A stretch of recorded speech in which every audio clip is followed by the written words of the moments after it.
Welcome to Alaska Weather, a production of Alaska Public Media and the National Weather Service, Alaska Region. Produced and broadcast daily from the studios of KAKM, Alaska Weather provides complete forecasts, public, marine, and aviation for all of Alaska. Alaska Weather is made possible by the following sponsors.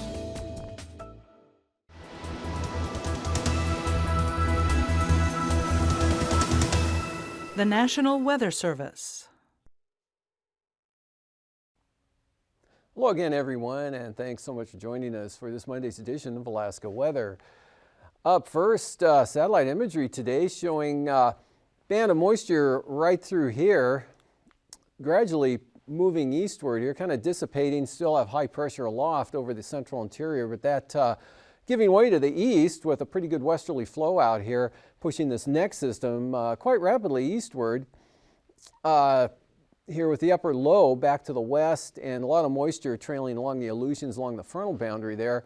Already have some rain moving into Cook Inlet here, and then more rain with the next system back out to the west.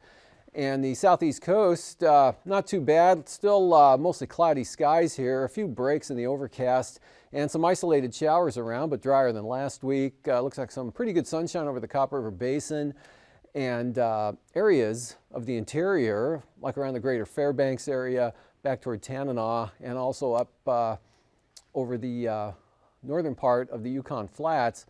And then we've got this area of moisture here with an upper level low that's back in this area, streaming northward there off the Arctic coast, or across and north of the Arctic coast.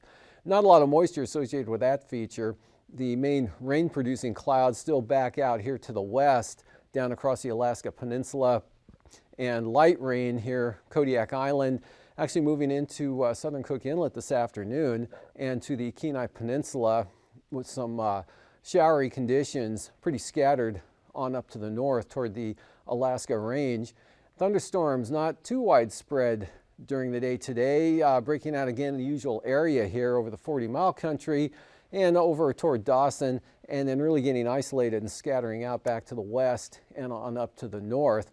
Due mostly to the stabilizing effect here of these systems coming in, flow becoming more west and southwesterly as the upper level ridge recedes off to the east and weakens.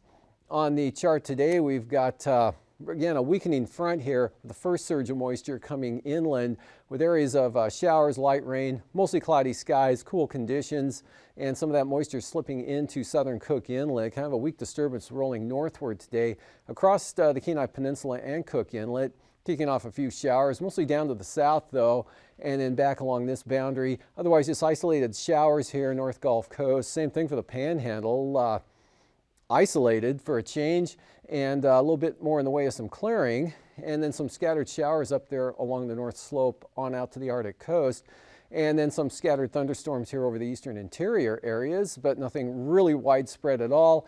And another surge of moisture right through here, the upper trough axis swinging eastward there, supporting that, and then lots of moisture on out to the west across the Aleutian chain. And for tonight, the two will kind of merge up here. First one will catch up to the original one. So frontal boundary right about in this position here. South to north winds 25 to 35 miles an hour in advance of that. Pretty gusty there, especially along the western Alaska Range that edges eastward, up against still some ridging remaining here from the Gulf of Alaska up into the southeast interior. And that'll keep it mostly dry in that area with some decreasing thunderstorms. Mostly this evening, should be over by midnight here, and just isolated showers as well with light winds, southeast coast, Gulf of Alaska, light variable winds there for Prince William Sound. And for Cook Inlet, starting to turn more south-southeast, and then some westerly winds behind the front with showers, low clouds, lots of IFR out here over the Bering Sea with that low center near Savunga, just on the east side of St. Lawrence Island there. Lots of IFR back down to the Pribilofs, as well as up to the north through the Bering Strait, Kivalina, Noatak Valley, getting into a chance of rain, as well as the western Arctic coast. And moving ahead to tomorrow, We'll see another nice day here, maybe even a little more in the way of sunshine there for the Panhandle, with just a risk of an afternoon shower over the mountains there for the northern areas and Yakutat. But this front coming eastward, so periods of rain for south central Alaska, the Kenai Peninsula. That'll be decreasing here for Kodiak as the whole system moves eastward there without low center, so drying out back toward northeast Bristol Bay on down the Alaska Peninsula, Chignik, those areas not too bad, although probably socked in with low clouds, fog and drizzle or showers here on the Bering Sea side of the peninsula. That same pattern for the eastern Aleutians. Pretty good push of northwest winds coming down with this trough around this 1001 millibar low there just west of Nunivak Island. Another center up over the Seward Peninsula. That's going to keep it unsettled, cool, wet.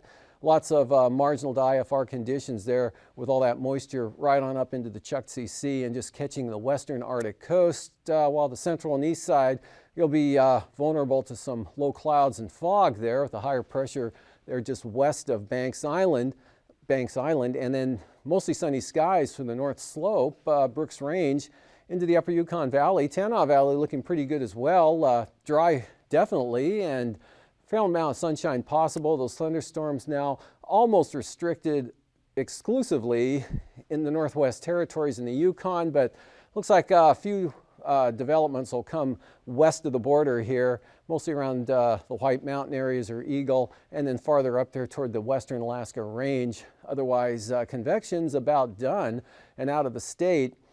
And behind that, higher pressure out over the western Bering here, starting to build a little bit, not all that strong, and that's going to tend to stall out this frontal boundary here along the western and central Aleutians for periods of light rain and fog, and winds mostly out of the west-southwest. Then we'll see how that progresses into Wednesday's forecast. Not a lot going on, just a general area of higher pressure out here. So mostly cloudy skies, widespread areas of low clouds and fog, light winds for the St. Lawrence Island area. Northwest winds now here over the southeast Bering for a change, continuing there for the Alaska Peninsula, so that'll keep the low clouds, fog and drizzle socked in on the Bering Sea side of the peninsula, possibly breaking out on the south side, places like Sandpoint, possibly Chignik, although you'll still be under the influence of this low that moves to just on top of Kodiak Island. Excuse me. Otherwise, frontal boundary stalled out right through here, so showers or rain, mostly cloudy skies. So a couple of wet days coming up here for southern Alaska, actually, and showers possible in the Copper River Basin area, but most of the rainfall will be along the North Gulf Coast with that general southeast wind flow at the surface, and then that'll break out the showers toward Yakutat, and a chance of showers, maybe a little bit better chance of showers for Wednesday here over the northern Panhandle, Elfin Cove, maybe Juneau, Haines, Skagway. Otherwise, down to the south, partly to mostly sunny with just a very slight risk of a shower in the afternoon over the mountains.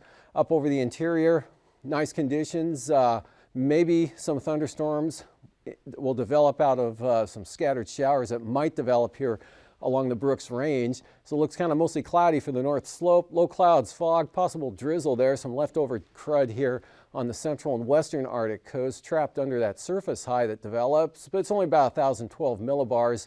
And again, light wind conditions here, low clouds and fog into the northern Bering Sea, and a very weak trough right through here, not really doing much north of the Aleutians. So that and then the one to the south, you'll be in between, so you could break out into some sunshine, maybe specifically for Adak, possibly Atka, on out to Amchitka, Shimia, and Attu.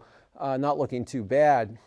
For temperatures this afternoon, we'll start out across the Panhandle. Again, like you've seen, 50s to lower 60s, 61 at Stewart, 59 at Klawock and Craig with 59 degrees at Petersburg, Elfin Cove 55, up to 63 at Skagway with Yakutat at 61, 59 there in Cordova with 54 at Portage. More sunshine, 70 degrees there in Gulkana in the Copper River Basin, even warmer at McCarthy. Lower 70s, Tanana Valley with 72 at Delta, Fairbanks 73 degrees, and one up from that at Tanana, 74.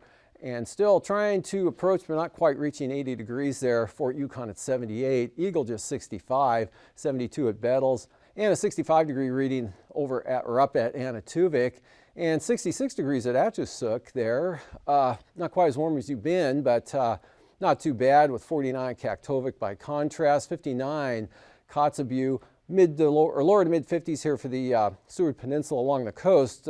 Warmer though over the inland areas.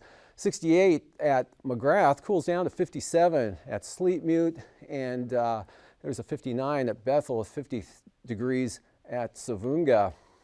And looking at the Bering Sea, looks like upper 40s for the Pribilofs, mid 50s, lower to mid 50s for the Alaska Peninsula area.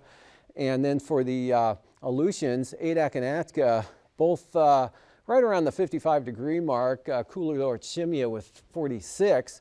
And for the lows for tonight, chillier over the Copper River Basin, of course, the higher elevations there, upper 40s. Otherwise, not a lot of change, south central Alaska, upper 40s to lower 50s.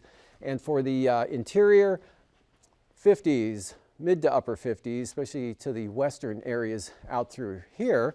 And then lower 50s for the southwest part of the state. And about what we've seen out here over the Aleutians, 45 to 50 for the lows. And lower 50s there along the Arctic coast with mid 50s over the North Slope. Highs for tomorrow pushing back up toward 80 degrees again here for the northeast interior, Fort Yukon, Chukchitsik, Beaver. Could possibly see 80, 81 degrees tomorrow with mid 70s back toward Tanana, of course Fairbanks, and down to the Alaska Range. South of the mountains though, be lucky to hit 70 again in the Gulkana area, the Copper River Basin. And of course, cooler with the rain here, south central Alaska, 50s to maybe lower 60s, and then 50s and lower 60s again for the southeast coast. Flying weather tomorrow, VFR in the east and northeast, but Bering Sea socked in with IFR starting the day out. Same thing for the Aleutians, all that moisture right into the southwest coast and pushing inland north through the Bering Strait to Point Hope and Cape Lisburne. Areas of IFR here, Yakutat and on down the southeast coast. Then a bigger batch there out over the Gulf of Alaska, extending up into western Prince William Sound. And by afternoon, that lingers here along the coast of the Kenai Peninsula. Actually increases here for the western Alaska Range with the lowest conditions on the eastern approaches of those passes. Marginal VFR, so some improvement here for the Panhandle, especially down south. And now the Bering Sea breaking out here. Still a lot of IFR here from the St. Lawrence Island area down along the coast to the Bering Sea side of the peninsula. But look for some improvement out here to the west. And this area pulling well off the Arctic coast with VFR on the east side. And for Anaktuvik, both passes, Anaktuvik and Adigan, will be VFR tomorrow on either approach. And for Lake Clark and Merrill, marginal VFR, again, look for conditions to gradually decrease through the afternoon. Ceilings and visibility is coming down. So probably going IFR, definitely on the eastern approach, possibly on the west side. And for rainy, that same trend, marginal becoming IFR. Windy though, I think it'll optimistically stay VFR the entire day. There's a risk of maybe some marginal stuff showing up on the south entrance, but it'll go VFR at this point in time. And for Isabel, marginal becoming VFR. That same forecast trend from Mentasta as well, starting out marginal with gradual improvement during the morning and afternoon. Tanita, VFR though, going the other way, possibly becoming marginal. And for Portage, starting out IFR and becoming marginal by afternoon. Chilkoot and Wyatt, same trend there. IFR to start the day with, becoming marginal and continuing to improve throughout the afternoon. And for the freezing levels, cooler air aloft now that was farther to the west, 8,000 feet here over the southeast Bering Sea, but still about 10,000 here across the interior with very little gradient at all. Again, that's off over northern Canada there. And for the icing, a lot of moisture coming in, southerly flow ahead of that front that's pushing eastward. So could be some occasional widespread moderate rime above about 8,000 feet now. The Kenai Peninsula, Kodiak Island, on up into the Susitna Valley. And then also another patch out here along the southwest coast. And then more moisture brings a threat of icing out here to the far western Aleutians, but that's above 14,000 feet with those high freezing levels. And moving on to the jet stream, high pressure holding but receding eastward here, but still ridging all the way up into the Arctic. But now we've got this southern branch of the jet stream, an upper level low there near Vancouver Island, Nunivak Island, and off the southwest coast, so 100 knots whistling across the Alaska Peninsula. 9,000-foot winds. At this elevation, we've got low pressure near St. Lawrence Island. South and north winds here, 25 to 30 knots or 20 to 30 knots. Lighter on the Arctic coast, much lighter here over the east side, and of course under that ridge axis, but maybe westerly at 20 knots or northwest 20 knots on the south coast. Westerlies 25 to 30 though for the Aleutians. 3,000 feet, higher pressure developing out west there, so wind's not too bad along the Aleutians. 25 to 30 knots out of the west there into the southwest coast, lighter more southerly over the interior, light winds Gulf of Alaska and the Panhandle. Turbulence will be the best chance up here over the northwest interior, the Alaska Peninsula, back across the Pribilofs, and northward there to the just catching the west side of St. Lawrence Island. And after the break, I'll be back with a look at the ice edge and the marine forecasts.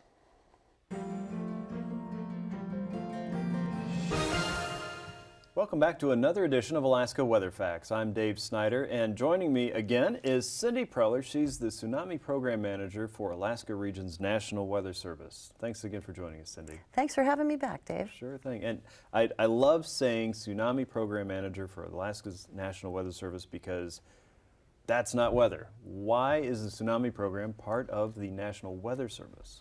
Well, it's because the Weather Service absolutely rocks at warning people for every kind of, devastating natural hazard. Mm-hmm. The mission of the Weather Service is to protect life and property. And so how does the Tsunami Warning Center in Palmer, Alaska, which is a very unique office, again, within the Weather Service, it's not weather, how do those folks help us protect life and property? The National Tsunami Warning Center in Palmer is a national warning center, and we analyze seismic traces 24/7 all around the world. So when there's an earthquake anywhere on the planet, we see it and analyze it within minutes. Within minutes, and Within there's minutes. actually a goal to have it under, was it 5 minutes? If there is a tsunami warning to be issued for continental America, yeah, we must get that out, or shoot to get that out in 5 minutes. Okay. Now that's not something I have ever learned to do, so I know it would be a struggle for me to do that under probably hours. But it is fascinating to watch, and the office is open on a regular basis for tours, right? Absolutely. Come by Friday.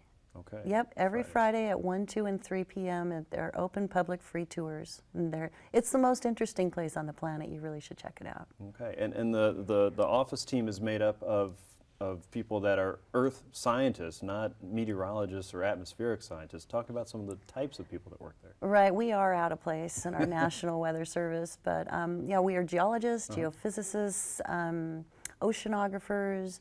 We even have an astrophysicist on board, computer software architects, electronic technicians that are brilliant and innovative. Our software is all written in-house. Our instrumentation is designed in-house. So it's a really, really unique place, and it's just a couple handfuls of people that work there. So sure. Yeah. One of my favorite ways to get a tsunami alert message is on Twitter. Right. And I can follow the Twitter address, and we'll put that up on the screen for you there. But it's usually a very quick message that tells you initially what the magnitude of an earthquake could be and about where its epicenter was. What are some of the other ways that you can get that alert message? Well, Twitter's my favorite too. Yeah. And you don't even need a Twitter account to receive Right. it. So That's it just comes in like an SMS message. But you can also receive it via email, weather radio, of course, the crawler on your television screen, on the internet, Google Alerts, Right. marine radio if you're out in harbors and boats. Actually, marine radio is probably, Yeah, it is a good one. that's our partnership with the Coast Guard. We're really grateful for that, absolutely. But there's a variety of ways in dissemination. Okay. And locally, excuse me, I'm sorry, but locally in the communities, the sirens will go off as well. Right. So lots of different ways to get that very important message very quickly when that matters to you. One of the ways that the Warning Center practices with communities is a test on a yearly basis, right? Right. How does that work? Thanks for bringing that up. It's a controversial issue, but it's super important to help us warn better and really serve Alaskans. So the week of March 27th, the commemoration of the 1964 event, for that week we have a Tsunami Preparedness Week every year. We like communities to get out and do drills and practice and do everything we can to raise awareness. And part of that is a live code test where we actually issue the warning message live and we activate the emergency alert system, which means sirens go off, the TV crawler happens, and it's a test. We're doing everything that would normally happen without the real threat of the tsunami, just to practice as much as possible. Right, and this is a major partnership with the State of Alaska, Department of Homeland Security and Emergency Management, the Emergency Operations Center, and the Alaska Broadcasters Association. Without the media, we wouldn't be able to do this. So the three groups really work tightly together to do our best to warn, educate the public that this is happening so they don't wonder and get scared about it. It has been remarkable what we've learned. I mean, it pretty much breaks somewhere every time, but then we fix it and it gets better. So a quick example is just a few years ago, we used to, when we issued a message, it would activate the entire state. Right? I mean, Kotzebue, Nome, Bethel, everybody would be in tsunami warning. And so now we can regionalize it to where the actual event is taking place. That's pretty huge. Right. So identifying points of failure and also points of success and making sure we continue down that successful path so that folks are warned as quickly and accurately as possible. Absolutely. And, you know, to get our communities involved to prep themselves, prep their businesses, prep their tourism, prep their schools, you know, just make this an annual thing they need to be doing. Right. So as citizens wanting to be prepared, we should be prepared to learn more about that test that's happening usually toward the end of March every year. Right, and you should be happy that it's happening. Right. Instead of upset. Definitely be happy that it's happening. Right. Just as we test tornado sirens in tornado country, we also have to test the tsunami program as well. Right, because there isn't enough time. You know, for a local tsunami, the wave will arrive in less than 2 minutes. So it's super important that people know what to do. Very good.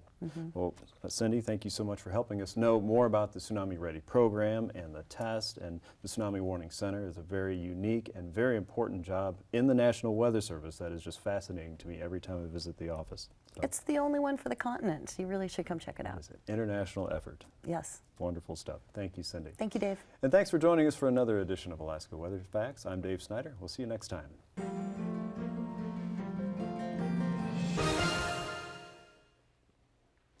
Welcome back. We'll look for light westerly winds here on the north coast, here along the panhandle. Seas down to 3 feet, really slight seas, even down the coastline there, northwest 15. Those seas still only at 4 feet.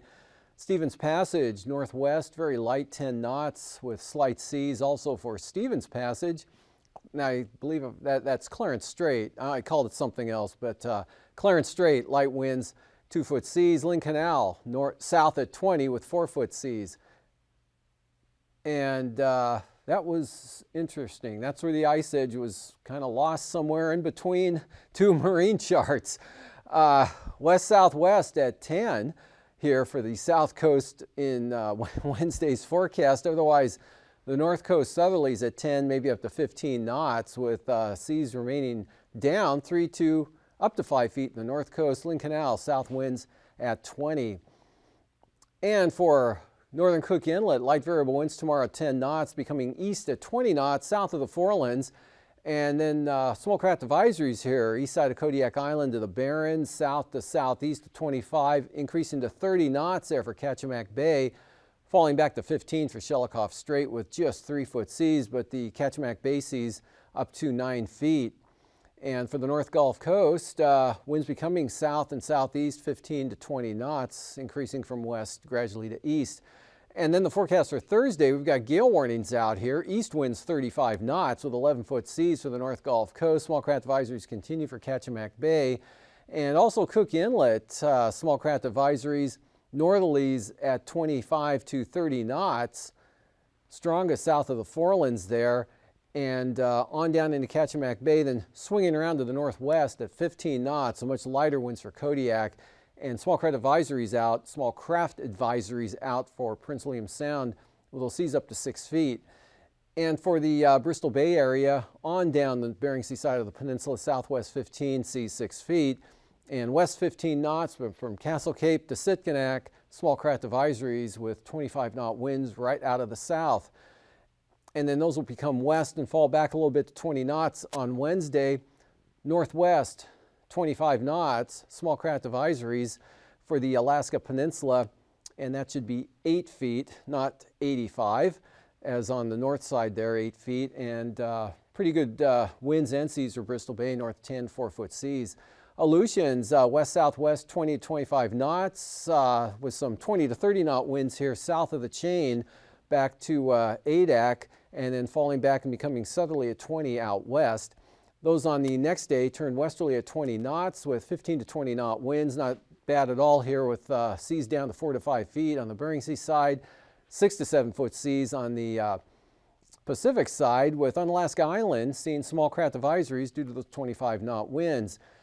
Southwest coast, southwest 20 to 25, south 20 for St. Lawrence Island, then back up to 25 knots from the west or northwest for St. Matthew Island, southwest 20 for the Pribilofs. Then northwest winds up to 25 knots, small craft advisories out for St. Paul, St. George Marine Zone, northwest 15 to 20 on the southwest coast, 15 out of the north for St. Lawrence Island. And for the eastern Beaufort Sea coast, small craft advisories here for the extreme eastern zone, otherwise falling back to 20 knots out of the east, with 3-foot seas on the central coast and 15 knot winds. Light variable winds here on the west side, turning north from Cape Beaufort to Cape Thompson, and then southeast at 15. And the outlook for Wednesday, north winds 15 knots here from Wales all the way up to the west side, becoming northwest at 10. Pretty light. You could actually call this just variable winds at 10 knots there for the east side, but then northeast at 20 over toward Demarcation Point. Tonight again, front, rain moving inland, kind of the two features combined here into one by late tonight, with rain pushing into Cook Inlet and persisting throughout the day tomorrow. Another batch of moisture swinging in with this low here into the southwest coast. Nice over the eastern interior, and staying mostly dry for the panhandle, and that'll last into Wednesday. And rain, Kodiak Island, unsettled over southern Alaska, with more sunshine north of the Alaska Range. These forecasts are to be used for planning purposes only. Call 1-800-WX-BRIEF for a formal pre-flight briefing. Always file a flight plan before you go flying. The U.S. Coast Guard Auxiliary urges you to leave a float plan with a friend or the harbor master before you go boating. Alaska Weather is made possible by the following sponsors.